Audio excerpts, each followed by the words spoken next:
হঠাৎ আপনাকে এক ডাক্তার রিপোর্ট দিয়ে বলল আপনি মাত্র 30 দিন বাঁচবেন, আপনার ক্যান্সার হয়েছে, এখন আপনার শেষ স্টেজ যাচ্ছে। এটা শুধু আপনি জানেন, আপনার পরিবার কিংবা বন্ধু বান্ধবরা কেউ জানে না।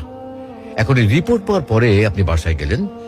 প্রতিদিনের মতো আজকেও আপনার বাবা আপনাকে বকাঝকা শুরু করলো, তোকে দিয়ে কিচ্ছু হবে না, সারাদিন কোথায় থাকিস তুই, অকাজের ছেলে, ইত্যাদি ইত্যাদি। এই মধ্যবিত্তের বাবার যেমন হয় আর কি।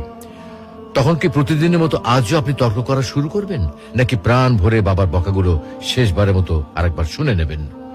হঠাৎ আপনার মা এসে আপনাকে বলল, নে বাবা ভাতটা খেয়ে নে। আপনার মনে হবে এই বুঝি আপনার মায়ের শেষ হাতের খাওয়া, আপনি আর বাঁচবেন না। আপনি পরম তৃপ্তি নিয়ে খাবেন এবং আপনার কাছে মনে হবে এটা আপনার শ্রেষ্ঠ খাবার, যদিও ডাল ভাত হোক না কেন। আপনি বের হলেন, পুরনো এক বন্ধুর সাথে দেখা, আপনি যাকে মোটেও সহ্য করতে পারেন না, সবসময় তার সাথে কথা কাটাকাটি হয়, আজকেও সে আপনাকে কিছু